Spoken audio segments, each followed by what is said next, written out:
如果希望喺造句或者日常對話嘅時候，可以更有條理同更有組織咁交代唔同嘅資訊，等人哋可以輕鬆明白你想表達嘅重點，咁就要學好四數句啦。好，上堂，各位同學大家好，歡迎返嚟一齊咬文嚼字。呢一堂會教一個非常實用嘅基礎句子結構，佢就係四數句啦。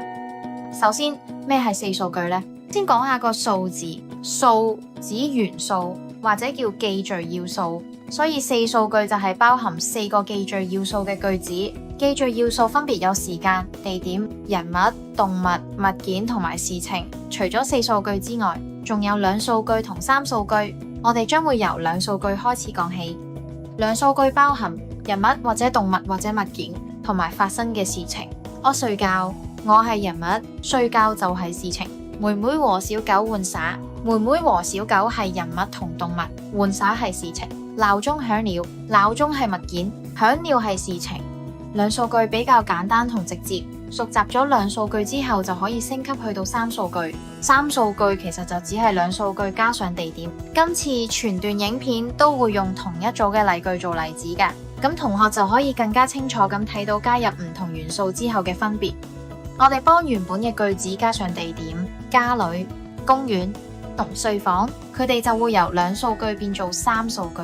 由兩數句變三數句就只係需要好簡單咁加個地點，所以由三數句變做四數句，亦唔係一件好複雜嘅事。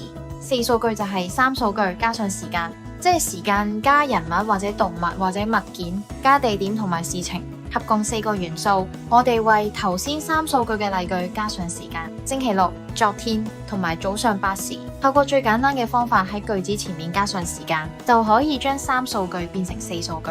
四數句嘅組成就係咁啦。最後睇埋呢個表就清楚晒啦。四數句主要係應用喺敘事嘅時候交代資訊，但係唔係所有句子都會按呢個規律組成。句子入邊唔同嘅元素都可以隨意組合，唔一定只會按啱啱所教嘅規律組成。家長亦都可以喺日常嘅時候幫小朋友練習四數句，建議從最基本嘅兩數句開始。家長可以俾啲四數句小朋友睇，然後指導佢哋喺句子入邊揾翻唔同嘅資訊，何時、何物、何地、何事。